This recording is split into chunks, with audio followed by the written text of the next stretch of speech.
नमस्कार दोस्तों। भारत के पहले प्रधानमंत्री पंडित जवाहरलाल नेहरू की 135वीं जयंती है। इन्हीं के जयंती के उपलक्ष्य में पूरे भारत भर में बाल दिवस को सेलिब्रेट किया जाता है। वर्तमान जो राजनीति चल रही है उसमें पंचिंग बैग बन चुके हैं जो पंडित जवाहरलाल नेहरू हैं। कश्मीर समस्या से लेकर यूनाइटेड नेशन में भारत को अस्थायी सदस्यता न मिलने तक के लिए जो बीजेपी के नेता हैं वो उनको जिम्मेदार ठहराते हैं। कभी उन पर अय्याशी का आरोप लगता है तो कभी आरोप लगता है कि उनके जो पूर्वज हैं वो मुसलमान थे। तो आज इस वीडियो में समझेंगे, इनसे चर्चित 10 ऐसे मुद्दे को समझेंगे और जानेंगे डिटेल से कि कितनी बातें पूरी तरीके से सच है, कितनी पूरी तरीके से झूठ है और कितनी बातें अधूरी सच है। तो बने रहिए वीडियो के लास्ट तक। वीडियो थोड़ी लंबी होगी लेकिन बहुत ही ज़्यादा इंटरेस्टिंग फैक्ट इसमें आपको मिलने वाले हैं। पहला क्वेश्चन यानी पहला सवाल पूछेंगे। पहला इसमें क्या दिया है कि क्या जवाहरलाल नेहरू के जो पूर्वज है वो मुसलमान थे? तो आइए समझते हैं। नहीं। तो इसका उत्तर क्या होगा? नहीं। जवाहरलाल नेहरू के जो पूर्वज थे वो मुसलमान नहीं थे बल्कि जो काश्मीरी पंडित थे। साल 1719 में मुगल बादशाह फर्रुखसियर ने कश्मीर के एक पंडित परिवार को दिल्ली आकर बसने का न्योता दिया था। यह राजनारायण कौल का परिवार था। किसका परिवार था? राजनारायण कौल का परिवार था। उसमें जो पंडित जवाहरलाल नेहरू के पूर्वज बताए जाते हैं, जो राजनारायण कौल है ये पंडित जवाहरलाल नेहरू के पूर्वज बताए जाते हैं। दरअसल राजनारायण ने 1710 ईस्वी में कश्मीर के इतिहास पर एक किताब लिखी। इस किताब का नाम था तारीखी कश्मीर। इस किताब की तारीफ दिल्ली के सल्तनत तक पहुंची और फर्रुखसियर ने राजनारायण को दिल्ली बुला लिया।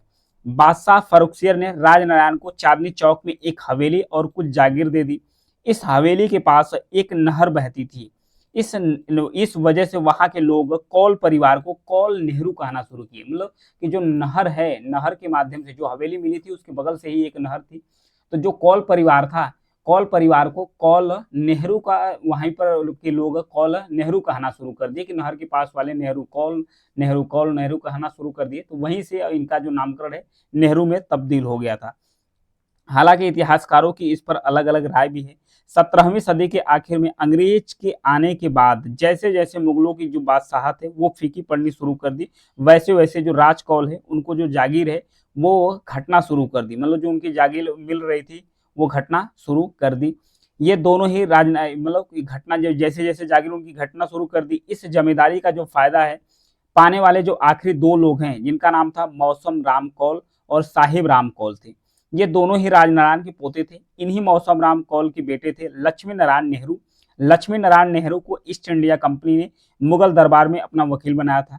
लक्ष्मी नारायण के बेटे थे गंगाधर नेहरू, जो कि 1857 में, जो गंगाधर नेहरू थे 1800 यानी कि 1857 के गदर के समय दिल्ली के कोतवाल थे। 1857 के बाद अंग्रेजों ने कोतवाल का पद खत्म कर दिया और गंगाधर का जो परिवार है आगरा में जाकर बस गया।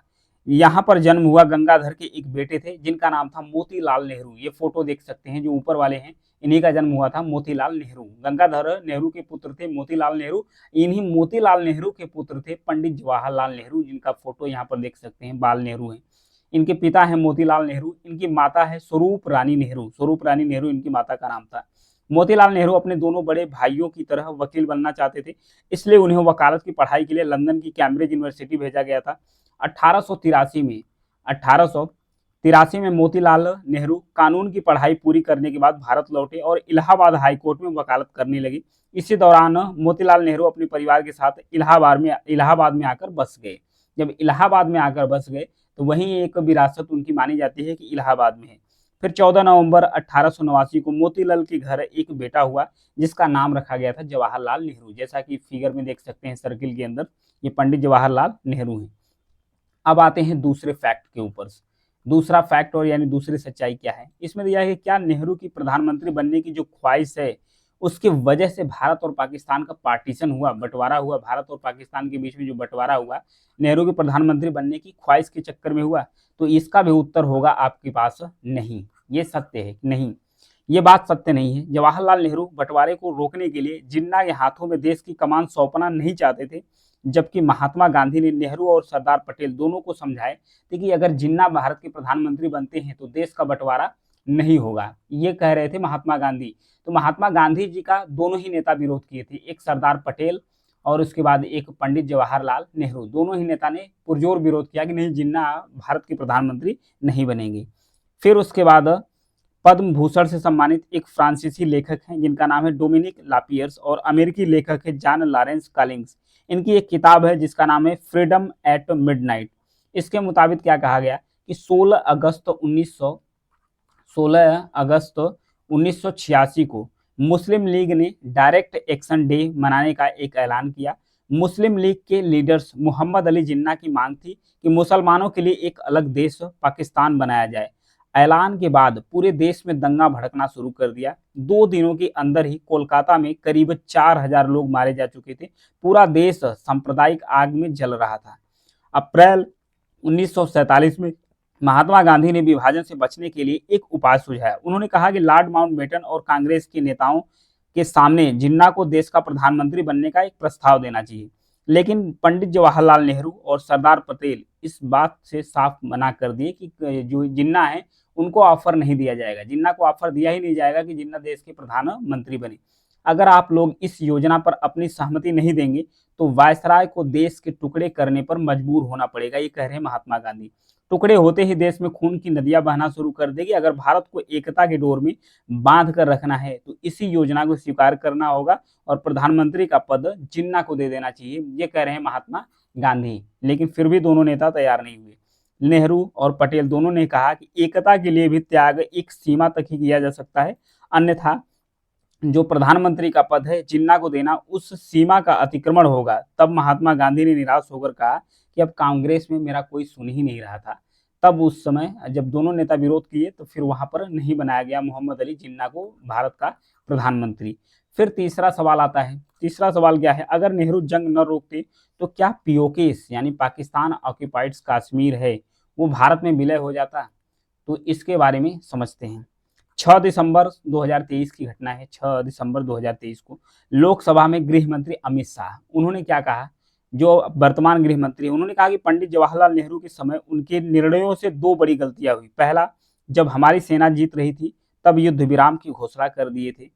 फिर उसके बाद कहें कि पहली गलती ये हुई थी कि युद्ध विराम की घोषणा कर दिए। अगर 3 दिन बाद सीज फायर होता तो पाकिस्तान अधिकृत कश्मीर यानी आज भारत का हिस्सा होता। यानी कि जो ग्रीन वाला इलाका दिख रहा है, ग्रीन वाला इलाका दिख रहा है जिसे पीओके के नाम से जाना जाता है, पाकिस्तान ऑक्यूपाइड कश्मीर, ये भारत का अभिन्न अंग होता अगर ये नहीं हुआ होता तो।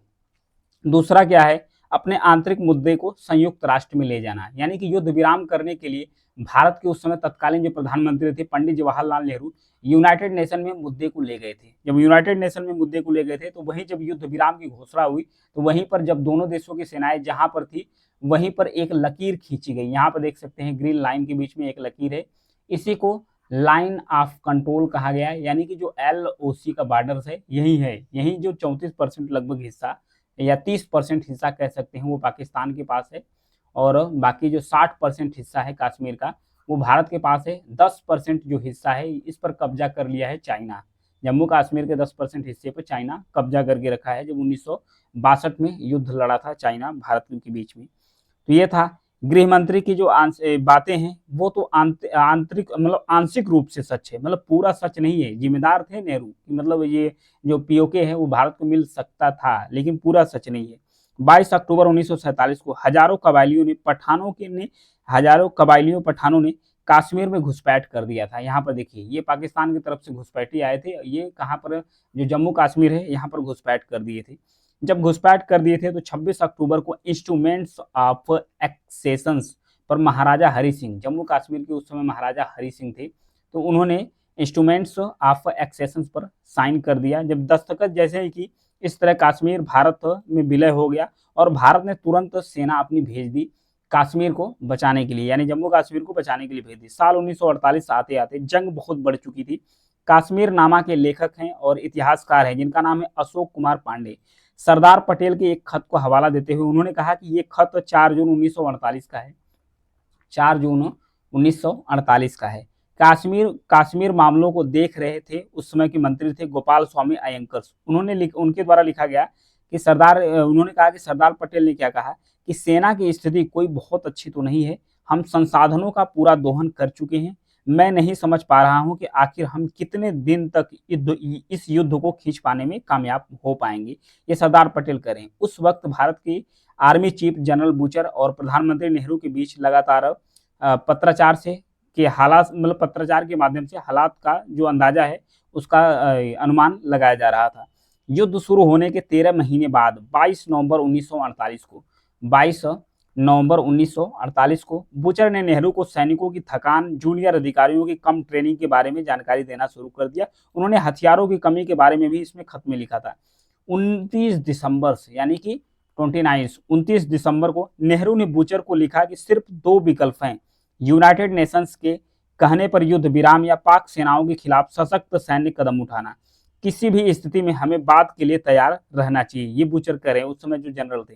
बूचर को आक्रामक युद्ध का विकल्प अवास्तविक लग रहा था। उन्होंने कहा कि अगर आक्रामक रवैया अपनाया गया तो हो सकता है अंतर्राष्ट्रीय लेवल पर बेइज्जती भी हो। उन्होंने कहा 31 दिसंबर 1948 को पाकिस्तान के आर्मी चीफ जनरल गेसी के साथ सीज फायर पर सहमति व्यक्त की।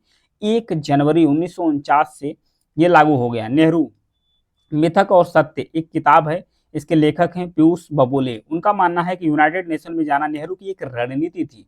उन्होंने कहा कि जो यूनाइटेड नेशन है उसमें जाना नेहरू की एक रणनीति थी। वो एक पत्र का जिक्र करते हैं। नेहरू ने 23 दिसंबर 1947 को एक पत्र कश्मीर के महाराजा हरि सिंह को लिखा था। नेहरू ने हरि सिंह को लिखा कि हमारा मंत्रिमंडल इस निर्णय पर पहुंचा है कि वर्तमान परिस्थितियों में अपनाया जाने वाला उत्तम मार्ग यह होगा कि हम संयुक्त राष्ट्र संघ का ध्यान उस आक्रमण की तरफ खींचे जो मतलब पाकिस्तान की तरफ से किया गया था। अलबत्ता इस बीच हम आज की अपनी सैनिक कार्रवाई को जारी रखेंगे। बेशक इन कार्रवाइयों को हम अधिक जोरों से चलने की जो आशा है वो रखते हैं। इस अवसर पर बात को पूरी तरह गुप्त रखा गया, मतलब कि गुप्त रखा जाना चाहिए कि मतलब कि युद्ध भी होता रहेगा लेकिन संयुक्त राष्ट्र की तरफ भी अगर जाया जाएगा तो संयुक्त राष्ट्र में अगर मुद्दा जाएगा तो संयुक्त राष्ट्र की तरफ से भी दबाव बनाया जाएगा कि आक्रमण किस तरफ से किया गया था, उधर ध्यान खींचने के लिए गया था। तो ये हुआ था तीसरा मुद्दा। अब आते हैं चौथे मुद्दे पर, जो चौथे चर्चित मुद्दे हैं। क्या 1949 में नेहरू ने बाबरी मस्जिद से रामलला की जो मूर्ति है वो हटाने का आदेश दिए थे? मतलब रामलला की जो मूर्ति है वो हटाने का आदेश बाबरी मस्जिद से दिए थे पंडित जवाहरलाल नेहरू। तो यहाँ पर देखिए 1950 के दशक की तस्वीर है। बाबरी मस्जिद में रामलला की मूर्ति का दृश्य यहाँ पर देखा है, जो पंडित नेहरू पर आरोप लगते हैं उस पर है। तो इसका जवाब होगा हाँ। हाँ कैसे? जवाहरलाल नेहरू ने बाबरी मस्जिद से रामलला की जो मूर्ति है वो हटाने के आदेश दिए थे क्योंकि उस समय भारत और पाकिस्तान को लेकर भारी तनाव चल रहा था। नेहरू को लगता था कि अगर अयोध्या के मामले ने तूल पकड़ लिया तो देश भर में जो सांप्रदायिक हिंसा है वो और भड़कना शुरू कर दी। वहीं पर वरिष्ठ पत्रकार हैं कृष्ण झा और धीरेन्द्र कुमार झा अपनी किताब अयोध्या द डार्क नाइट्स में लिखते हैं कि 22-23 दिसंबर 1949 की सर्द रात का समय था। अयोध्या की बाबरी मस्जिद में भगवान राम और अन्य देवी देवताओं की जो मूर्तियां हैं प्रकट होने की खबर फैल चुकी थी। घटना के तुरंत बाद नेहरू ने उत्तर प्रदेश के तत्कालीन उस समय के मुख्यमंत्री थे गोविंद वल्लभ पंत, उनको तार भेजकर हालात की जानकारी ली। नेहरू को तभी भविष्य की जो तस्वीर है वो साफ दिखाई देना शुरू कर दी थी। नेहरू ने कहा था कि हम गलत नजीर पेश कर देंगे अगर ऐसा हुआ तो इसका सीधा असर पूरे भारत और खासकर कश्मीर पर पड़ेगा। नेहरू ने वहां से मूर्ति को फौरन हटाना चाहते थे लेकिन सरकारी आदेश के बावजूद फैजाबाद के जो डिस्ट्रिक्ट कलेक्टर थे वो नेहरू यानी सरकारी जो आदेश था वो मानने से इनकार कर दिए। जो वहां के मजिस्ट्रेट थे जिनका नाम था के नायर, मूर्तियां हटाने से सीधा इनकार कर दिया। 26 दिसंबर 1949 को नेहरू ने पंत थे उनको टेलीग्राम किया। उन्होंने कहा कि मैं अयोध्या के घटनाक्रम से चिंतित हूँ, मैं उम्मीद करता हूं कि आप जल्द से जल्द मामले को खुद दखल देंगे। वहां खतरनाक उदाहरण पेश किए जा रहे हैं जिनके बुरे परिणाम हो सकते हैं, पंडित नेहरू करें। इसके बाद अयोध्या मामले में 16 जनवरी 1950 को फैजाबाद के सिविल जज की अदालत में मुकदमा दायर किया जाता था। रामलला की मूर्ति को पहली बार 1949 में यानी कि 1949 में बाबरी मस्जिद का जो केंद्रीय गुंबद है उसके नीचे रखा गया था। फिर मूर्ति को सैन्य बलों के साथ दूसरी जगह पर शिफ्ट किया गया। अदालत ने मूर्तियों को हटाने पर रोक लगा दी और पूजा जारी करने की अनुमति दे दी। मतलब मूर्ति नहीं हटाई जाएगी और पूजा जारी किया जा सकता है। मुसलमानों ने दावा किया कि मूर्तियां प्रकट नहीं हुई है बल्कि हिंदुओं ने मूर्ति को बाहर रखा था। मुसलमानों ने इसका विरोध किया और दोनों पक्षों ने दीवानी मुकदमा दायर कर दिया। इसके बाद सरकार ने परिसर को विवादित क्षेत्र घोषित कर दिया और गेट बंद कर दिया गया। 16 अप्रैल 1950 को जवाहरलाल नेहरू ने पूर्व केंद्रीय मंत्री गोविंद बल्लभ पंत को एक खत में लिखा कि मैं देखता हूं कि जो लोग कभी कांग्रेस के स्तंभ हुआ करते थे, आज सांप्रदायिकता ने उनके दिलो दिमाग पर कब्जा कर लिया है। यह एक किस्म का लकवा है जिसमें मरीज को पता नहीं चलता है कि जो वो लकवाग्रस्त हो चुके हैं, मतलब बुरी तरीके से लकवाग्रस्त। मस्जिद और मंदिर के मामले में जो कुछ भी अयोध्या में हुआ है वह बहुत बुरा है, लेकिन सबसे बुरी बात यह भी है कि यह सब चीजें हुई और हमारे अपने लोगों की मंजूरी से हुई और वे लगातार यह काम कर रहे हैं। ये पंडित नेहरू कह रहे हैं। आते हैं पांचवें इंटरेस्टिंग फैक्ट्स के बारे में। क्या नेहरू ने तत्कालीन राष्ट्रपति राजेंद्र प्रसाद को सोमनाथ मंदिर के उद्घाटन में जाने से रोका था? तो यहाँ पर जो पंडित नेहरू हैं, ये जो सोमनाथ मंदिर में जाते हैं दर्शन करने के लिए, ये तस्वीर देखिए, जो राजेंद्र प्रसाद हैं वो सोमनाथ मंदिर में बैठकर दर्शन कर रहे थे। तो हाँ, उन्होंने रोका था। रोका किस लिए था उसके बारे में जानते हैं। जवाहरलाल नेहरू ने तत्कालीन राष्ट्रपति राजेंद्र प्रसाद के सोमनाथ मंदिर के उद्घाटन में जाने पर ऐतराज जताया था। उन्होंने कहा कि नेहरू का मानना था कि भारत एक धर्मनिरपेक्ष देश है, यहाँ कई धर्मों के लोग रहते हैं, ऐसे में राष्ट्रपति के किसी मंदिर के कार्यक्रम में जाने पर जाने पर एक गलत संदेश पूरे देश में जाएगा, ऐसा नेहरू करें। फिर साल 1024 में महमूद गजनवी ने गुजरात के जूनागढ़ में बसे सोमनाथ मंदिर में तोड़फोड़ की।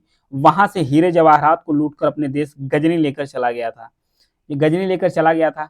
वरिष्ठ पत्रकार हैं जिनका नाम है दुर्गादास। उनकी किताब है जिनका नाम है India from Curzon to Nehru. उनकी किताब का नाम है India from Curzon to Nehru.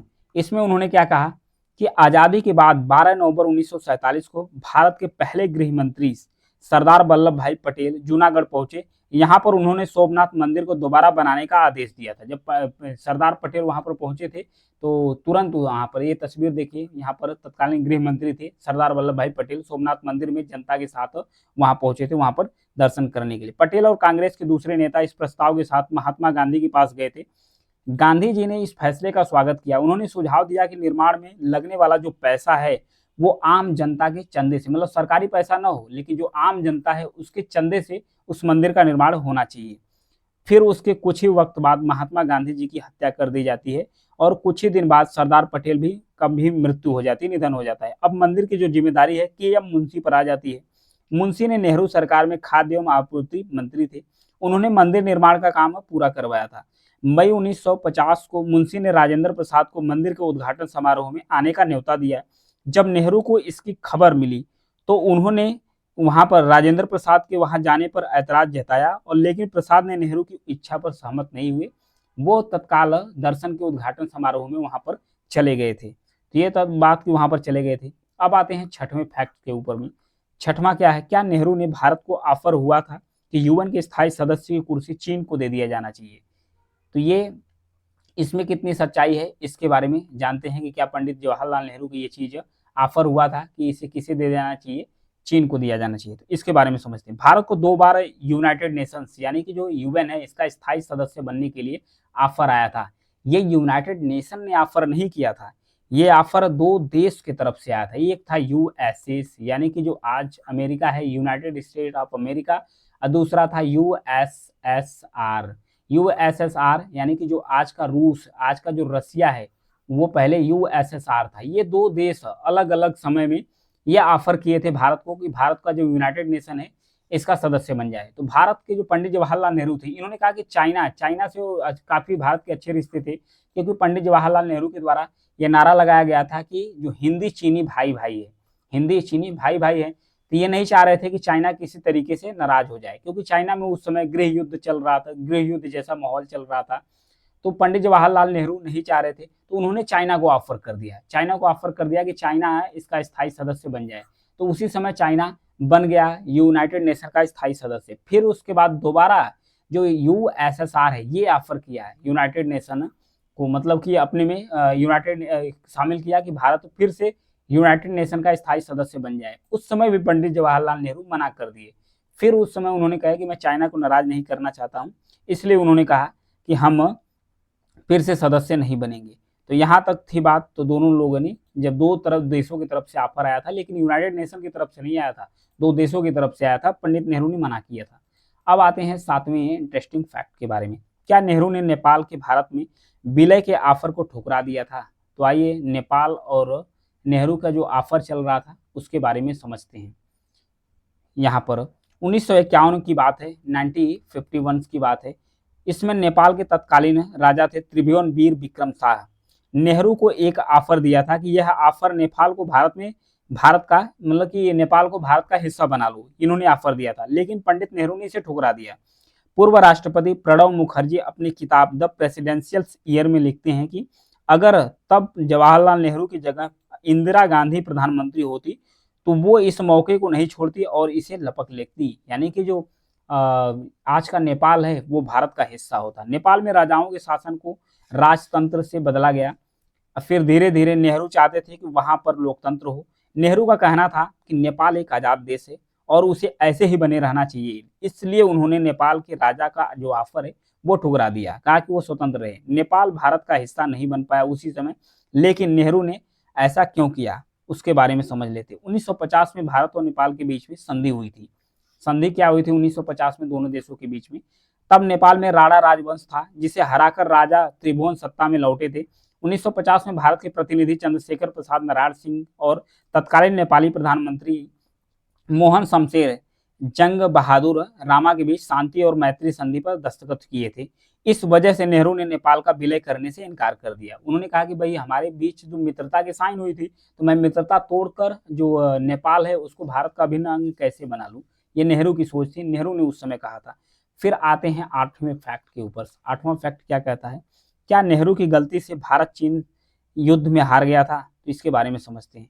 Bharat और चीन का युद्ध चीनी राष्ट्रपति की सोची समझी साजिश थी, मतलब जो चाइना के राष्ट्रपति थे उनकी सोची समझी साजिश थी, उस साजिश का शिकार हुए थे और उसके वजह से युद्ध हुआ था। युद्ध कैसे हुआ था? इसमें चीन अरुणाचल प्रदेश और अक्साई चीन पर कब्जा करना चाहता था, मतलब चीन की मंशा थी कि जो अक्साई चीन है और अरुणाचल प्रदेश है उस पर कब्जा कर लिया। इस पर नेहरू ने फॉरवर्ड पॉलिसी की शुरुआत की थी, लेकिन चीन ने जंग छेड़ दी और भारत पहली जंग हार गया वहां पर। नेहरू मिथक और सत्य किताब है, उसके मुताबिक भारत चीन युद्ध की शुरुआत 1959 में हो गई थी, यानी कि 1949 में हो गई थी। कैसे 1949 में हो गई थी? क्योंकि उसी समय तिब्बत के धर्मगुरु थे जो तिब्बत को ऑर्गेनाइज करते थे, यानी तिब्बत को धीरे धीरे चलाते थे, जिनका नाम था दलाई लामा। तो जो तिब्बत के धर्मगुरु थे दलाई लामा, वो उस समय तिब्बत के द्वारा, यहाँ पर ये तिब्बत वाला इलाका है तिब्बत का, तो तिब्बत के इलाके पर वो अपना शासन चलाते थे धर्मगुरु।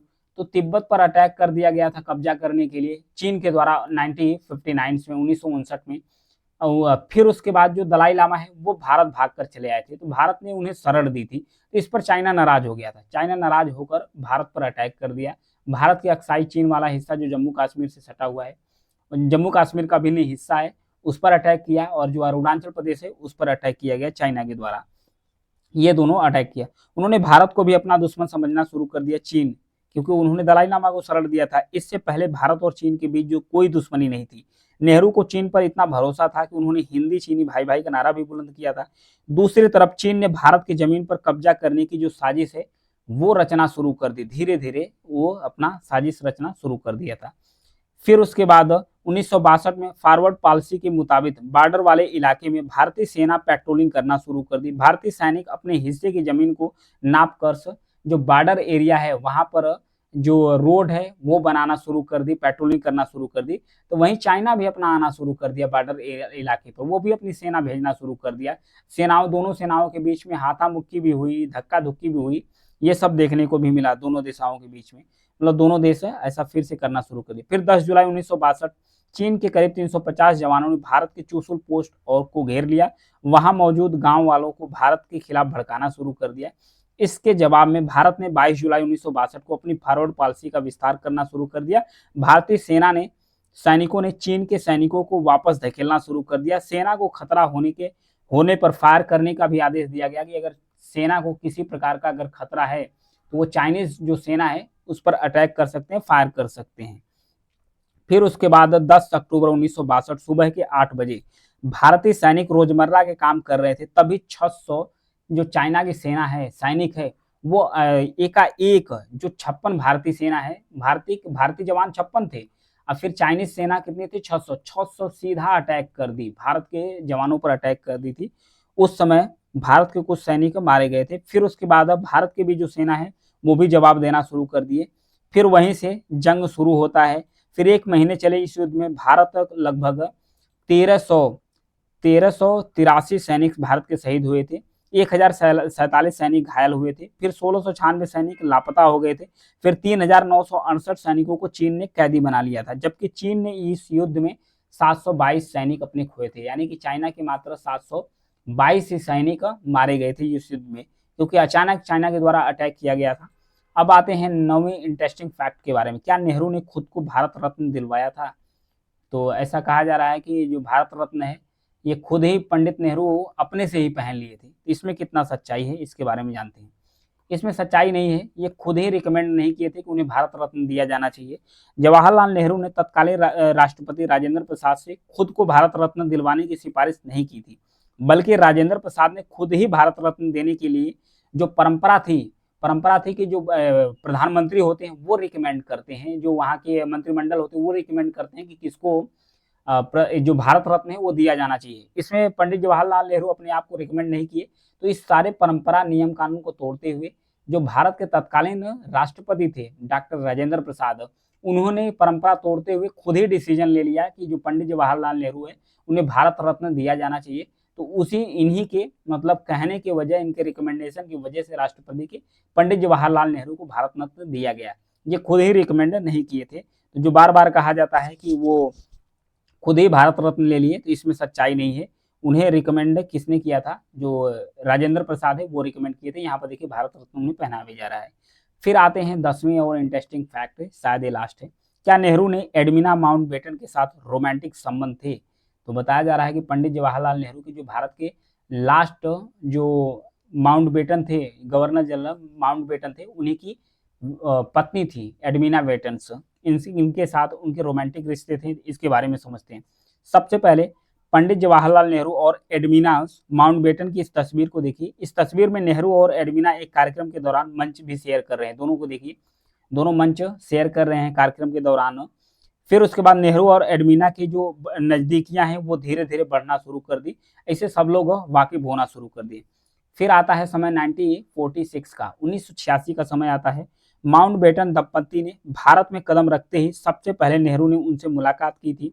माउंटबेटन के भारत पहुंचने के 10 दिनों के अंदर ही नेहरू और एडमिना की जो नज़दीकियां हैं वो बढ़ना शुरू कर दी और सब लोग इसको नोटिस करना शुरू कर दी। एक वरिष्ठ पत्रकार हैं एम.जे. अकबर, अपनी किताब Nehru the making of India में लिखते हैं कि वैसे तो नेहरू पहले भी गवर्नमेंट हाउस के स्विमिंग पूल में तैरने जाते थे, तब कोई इस बारे में बात नहीं करता था, लेकिन जब एडमिना भी इस स्विमिंग पूल में नेहरू के साथ तैरती थी तो लोगों ने दोनों को नोटिस करना शुरू कर दिया और दोनों का जो अंतरंग संबंध है ये जग जाहिर होना शुरू कर दिया। तो यहाँ पर देखिए तस्वीर है लॉर्ड माउंटबेटन की है, ये है एडमिना बेटन है।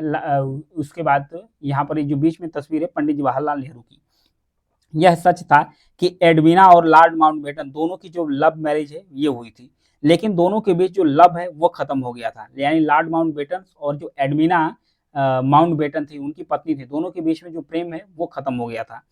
फिर उसके बाद क्योंकि शादी के बाद एडमिना ने कई सारे हाई प्रोफाइल्स उनके बॉयफ्रेंड रह चुके थे, ऐसे में भारत आने के बाद एडमिना की जो मुलाकात है वो नेहरू से हुई, तो एक नए रिश्ते की शुरुआत होने लगी। नेहरू की जो आकर्षित शख्सियत थी उस पर उसकी नज़र पड़ी एडमिना की, बल्कि उनकी जो बेटी थी पामेला हैक्स, वो भी नेहरू से बहुत ज़्यादा प्रभावित थी। जो इनकी बेटी थी वो भी पंडित जवाहरलाल नेहरू से बहुत ज़्यादा प्रभावित थी। फिर उसके बाद उन्होंने एक बीबीसी को इंटरव्यू दिया था। बीबीसी के इंटरव्यू में उनके द्वारा क्या कहा गया, जो पामेला हैक्स जो लॉर्ड माउंटबेटन की मतलब बिटिया है, उनकी जो लड़की है, उन्होंने कहा कि मेरी माँ और पंडित जी एक दूसरे को बहुत प्यार करते हैं। एक पुराना मुहावरा है सोलमेट, उन पर पूरी तरह से लागू होता है। मेरे पिता और मेरी माँ बहुत लंबे समय तक शादी के बाद बंधन में बंधे रहे। इसके बावजूद मेरी माँ अकेलेपन की शिकार थी। तभी उनकी मुलाकात पंडित जी से हुई, जो बहुत ही संवेदनशील, आकर्षक और बेहद मनमोहक थे। शायद यही वजह थी कि मेरी माँ उनके प्यार में डूब गई थी। ये कह रही थी उनकी बेटी। Nehru the making of India के मुताबिक 1949 में, यानी 1949 में से 1952 तक, 1952 तक, मतलब यहाँ से यहाँ के बीच सर होमी मोदी उत्तर प्रदेश के राज्यपाल हुआ करते थे। नेहरू छुट्टियां बिताने के लिए नैनीताल आए हुए थे। राज्यपाल मोदी के साथ ठहरे थे। रात के 8 बजे डाइनिंग टेबल पर डिनर लग चुका था। सर मोदी ने अपने बेटे रूसी मोदी से कहा कि वे नेहरू के कमरे में जाए और उन्हें कहें कि मेज खाना लग चुका है, सब आपका इंतजार कर रहे थे।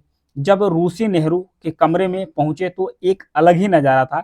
नेहरू ने एडविना माउंटबेटन को अपनी बाहों में भरे हुए थे। दोनों एक दूसरे में प्यार में डूबे हुए थे, दोनों ही, मतलब नेहरू और जो एडविना थी। जैसे ही नेहरू की आंखें रूसी से मिली तो उन्होंने अजीब सा मुंह बनाना शुरू कर दिया। मोदी ने झटपट दरवाजा बंद किया और नीचे आ गए।